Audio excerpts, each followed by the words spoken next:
Most people trying to save money do the same thing. They make a dozen tiny cuts, skip their morning coffee, cancel a streaming service, and then wonder why their bank account looks exactly the same 3 months later. Here's what a real case study revealed. Getting to $10,000 in savings had almost nothing to do with the small stuff. It came down to 3 specific spending categories. And understanding why those categories moved the needle so dramatically tells us something profound about how household finances actually work. Before we look at the 3 categories, it's worth understanding a concept that economists and behavioral researchers call spending elasticity. Basically, how much impact a cut in a given category actually produces relative to the effort it takes to make it. This is the core mechanical reason why the biggest budget cuts to save money are almost never the ones personal finance culture obsesses over. Think about it this way. If someone spends $6 a day on coffee, cutting that entirely saves roughly $180 a month. That's not nothing, but it requires a daily behavioral change, a sacrifice you feel every single morning, and it still only gets you 2,060s over a year. Now compare that to a single decision. One phone call, one renegotiation, one structural change.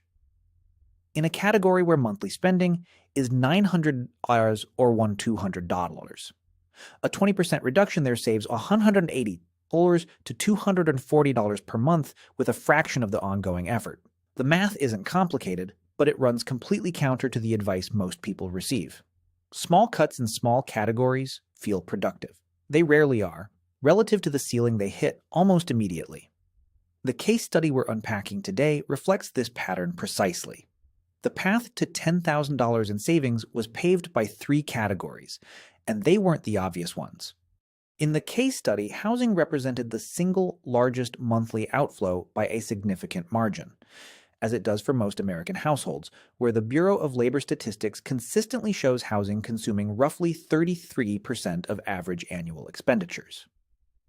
The structural insight here is that housing isn't just expensive in absolute terms, it's expensive in relative terms across time.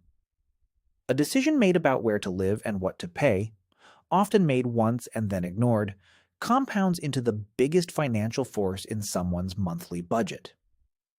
In this case, the household in question made a deliberate, one-time decision.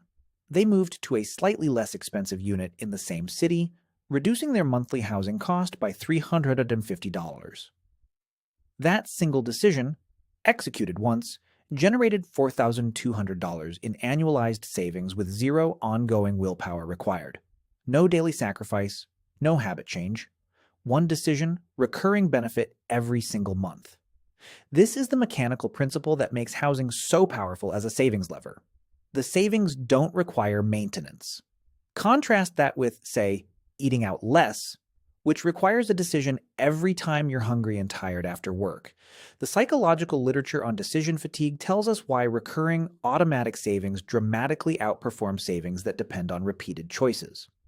Housing was category 1 not just because the numbers were large, but because the savings were structurally durable. If you're finding this breakdown useful, hit the like button. It genuinely helps more people discover this kind of content.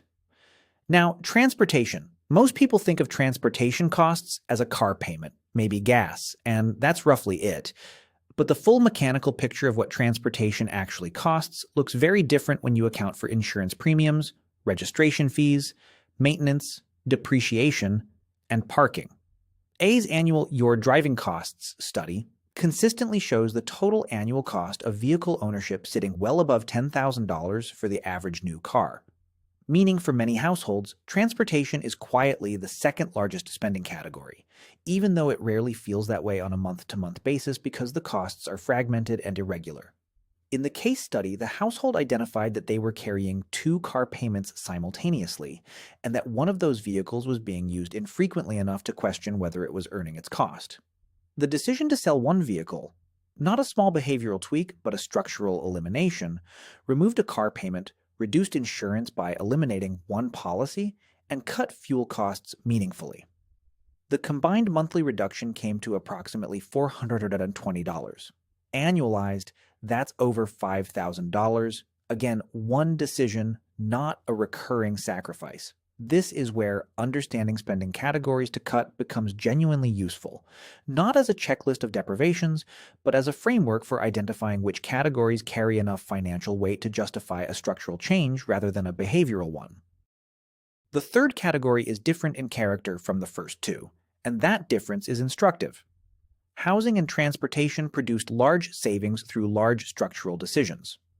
The third category, what researchers and personal finance educators sometimes call subscription creep or lifestyle creep in recurring services, produced meaningful savings not through any single large cut, but through an audit that revealed a surprisingly large aggregate number hiding behind individually small line items.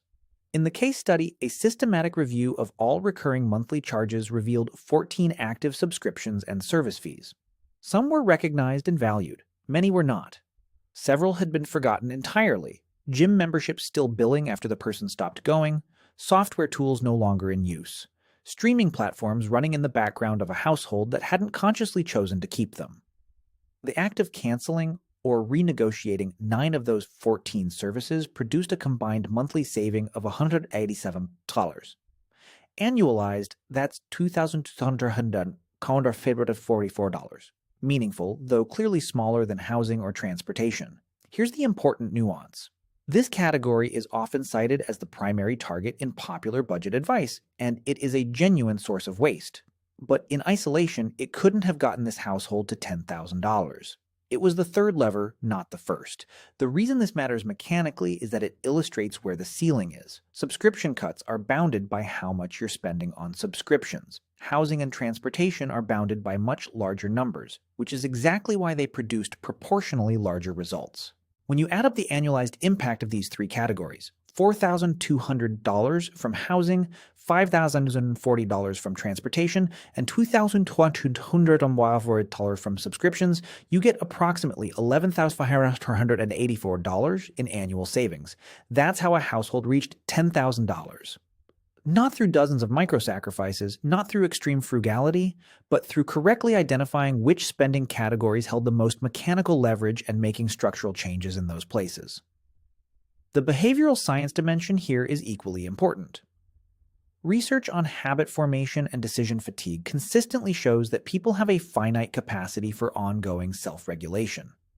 Strategies that require daily willpower, resisting a purchase, saying no to a small pleasure repeatedly, draw down that capacity in ways that structural decisions do not. A structural decision changes the environment, so the default outcome is saving, rather than requiring you to choose saving over and over again. This is how money really works at the household level. The architecture of your fixed and semi-fixed spending creates the floor of what's possible. Optimizing your variable spending, the lattes, the impulse purchases, the takeout, matters at the margins, but it cannot compensate for a housing cost or transportation cost that consumes too large a share of income. Understanding where to cut expenses to save money, in this mechanical sense, means starting with the categories that are large enough to matter and durable enough to compound. The case study here isn't a prescription. Every household's numbers are different. Every situation carries constraints that matter. But the underlying mechanics are consistent. The biggest budget cuts to save money almost always live in the same 2 or 3 categories, and they almost always involve structural decisions rather than behavioral ones. Housing, transportation, and recurring service costs represent the 3 levers with the most pull for most households, not because of anything arbitrary, but because of their size, their recurrence, and the durable nature of the savings they generate when adjusted. If this kind of breakdown, looking at the mechanics behind why financial strategies work or don't work, is useful to you, subscribe so you don't miss the next one, and leave a like if this changed how you think about where savings actually come from.